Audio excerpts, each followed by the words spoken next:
In today's video, I'm going to teach you how to use the leads invis in Pipedrive in 3 minutes.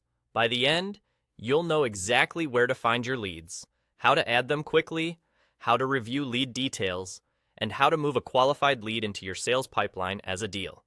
Start by opening Pipedrive and looking to the left-hand sidebar.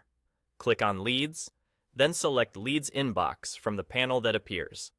This is your central place to manage potential opportunities before they become deals. As soon as the leads inbox opens, you'll see a table listing all the leads currently in your account. Think of this as your staging area. It keeps prospects organized and separate from your active pipeline, so you can qualify them without cluttering your deals. If you need to add a new lead on the spot, use the plus icon at the top left of the table. That's perfect for adding a single contact quickly, such as someone you just spoke with or a form submission you want to capture right away.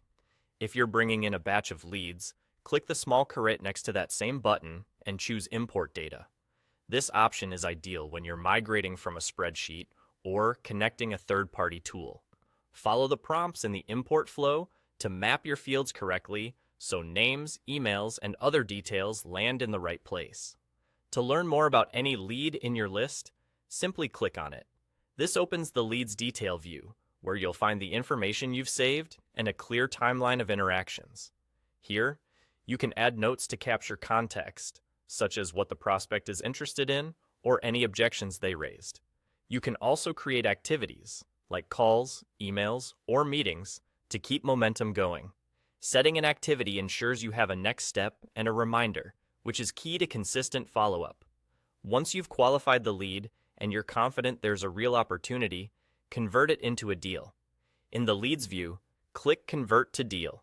This moves the lead into your sales pipeline so it can be tracked through your stages, forecasted, and reported on with the rest of your opportunities. The original lead information carries over, so you don't have to re-enter details. And that's it. You've navigated to the leads inbox, added leads manually or via import, reviewed and enriched lead details, set activities, and converted a qualified lead into a deal. With this simple workflow, you'll keep your pipeline clean, your follow-ups on schedule, and your sales process running smoothly.